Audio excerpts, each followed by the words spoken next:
নমস্কার বন্ধুরা, আজ নিয়ে এসেছি দুর্দান্ত স্বাদের সজনে ডাঁটার নিরামিষ রেসিপি, যেটা গরম ভাতের সাথে খেতে জাস্ট অসাধারণ লাগে আর তৈরিও হয়ে যায় খুবই কম তেল মশলায়।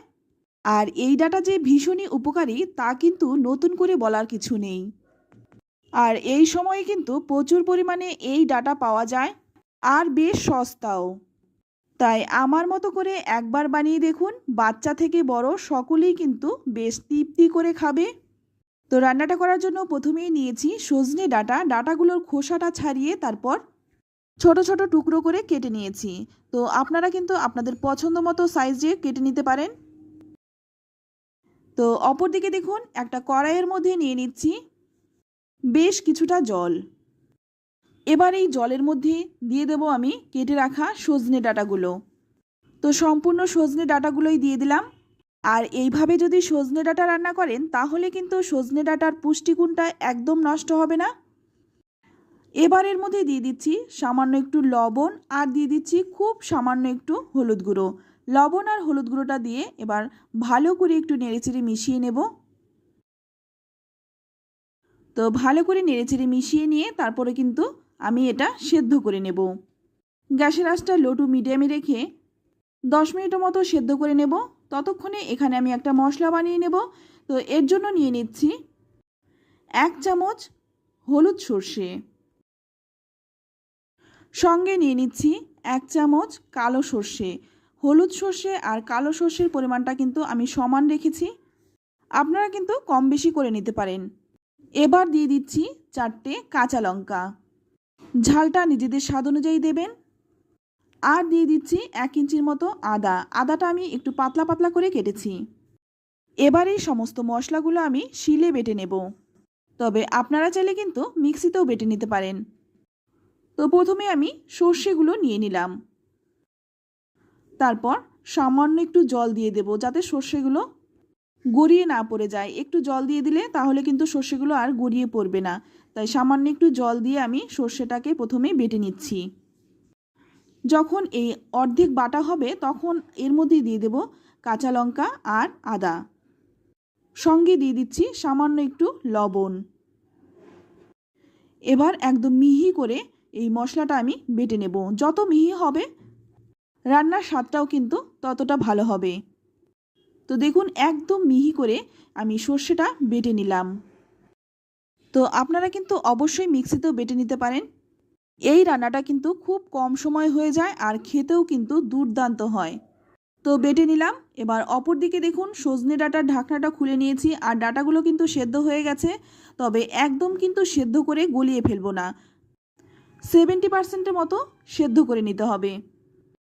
তো দেখুন আমি কিন্তু সজনে ডাঁটাটা সেদ্ধ করে অন্য একটা পাত্রে নামিয়ে নিলাম। এবার ওই কড়াইটাই ধুয়ে তারপর গরম করে নিলাম। এবার এর মধ্যে দিয়ে দিচ্ছি 2 চামচ সর্ষের তেল, ফোড়নে দিয়ে দিলাম 3টে শুকনো লঙ্কা। এবার লঙ্কাটাকে আমি প্রথমে একটু ভেজে নিচ্ছি, তারপর দিয়ে দিচ্ছি হাফ চামচ কালো জিরে। কালো জিরে কিন্তু খুব একটা ভাজবার প্রয়োজন নেই, তাই কালো জিরেটা দেওয়ার সঙ্গে সঙ্গেই কিন্তু আমি দিয়ে দিলাম এখানে 2টো আলু আমি কেটে রেখেছিলাম, সেই আলু দুটো একবার একটু ভেজে নেব। 2 থেকে 3 মিনিট একটু নেড়েচেড়ে ভেজে নেওয়ার পর এবার এর মধ্যে দিয়ে দিচ্ছি স্বাদ মতো লবণ। লবণটা কিন্তু আমি আগেও দিয়েছি, তাই সেই বুঝে কিন্তু লবণটা দিতে হবে। আর দিয়ে দিলাম খুব সামান্য একটু হলুদ গুঁড়ো। লবণ আর হলুদ গুঁড়োটা দিয়ে আলুটাকে খুব ভালো করে একটু ভেজে নিতে হবে। একটা ঢাকা দিয়ে আলুটা ভাজবো, এতে করে আলুটা নরমও হয়ে যাবে আর কিন্তু খুব ভালো করে ভাজাও হয়ে যাবে। তো এবার দেখুন এর মধ্যে দিয়ে দিচ্ছি বেটে রাখা মশলাটা। এবার মশলার প্লেটটা ধুয়ে সামান্য একটু জল দিয়ে দিচ্ছি, তারপর ভালো করে মিশিয়ে নেব। একটু জল দিলে কিন্তু মশলাটা খুব ভালো করে মেশানো যায়, তাই জল দিয়ে ভালো করে মশলাটাকে একটু কষিয়ে নিচ্ছি। তো কষাতে কষাতে যখন জলটা শুকিয়ে যাবে তখন কিন্তু এর মধ্যে আবারও একটু জল দিয়ে দেব। তো দেখুন এখানে কিন্তু আমি আবারও একটু জল দিয়েছি, এই জলটা দিয়ে কিন্তু আবারও ভালো করে কষিয়ে নেব। এবার গ্যাসের আঁচটা একটু কমিয়ে দিয়ে তারপর 5 মিনিটের জন্য ঢেকে রাখবো। 5 মিনিট পর ঢাকনাটা খুলে নিয়েছি আর এখন দেখুন মশলা থেকে কিন্তু খুব সুন্দরভাবে তেল ছেড়ে দিয়েছে আর মশলাটা কিন্তু ভালো করে কষানো হয়ে গেছে। তো আপনারা দেখে বুঝতেই পারছেন। এবার এর মধ্যে দিয়ে দেব যে সেদ্ধ করে রেখেছিলাম সজনে ডাঁটাগুলো, সেই সজনে ডাঁটাগুলো। সজনে ডাঁটাটা দিয়ে একটু ভালো করে নেড়েচেড়ে মিশিয়ে নেব। আর এই রান্নাটা কিন্তু একটু ঝোল হবে, আর এই ঝোলটা দিয়েই কিন্তু ভাতটা মেখে খেতে ভালো লাগে। তো এইভাবে একবার আপনারাও বানিয়ে দেখুন, আশা করছি আপনাদেরও কিন্তু ভীষণ ভালো লাগবে। এটা গরম গরম ভাতের সাথে খেতে যে কতটা ভালো লাগবে আপনারা যদি একবার না বানিয়ে খান বুঝতে পারবেন না। তাই রিকোয়েস্ট করব একবার অন্তত বানিয়ে খান। এবার এর মধ্যে দিয়ে দিচ্ছি হাফ চামচ চিনি। চিনিটা কিন্তু খুব বেশি দিলাম না, সামান্য একটু চিনি দিলাম, শুধুমাত্র স্বাদটা ব্যালেন্সের জন্য। চিনিটা দিয়েও খুব ভালো করে নেড়েচেড়ে মিশিয়ে নিচ্ছি। তারপর 2 মিনিটের মতো একটু ফুটিয়ে নেব। তো 2 মিনিটের মতো ফুটিয়ে নিয়ে তারপর গ্যাসের আঁচটা কিন্তু একদম কমিয়ে দিয়ে 1 মিনিট ঢেকে রাখবো। তো 1 মিনিট পর ঢাকনাটা খুলে নিলাম।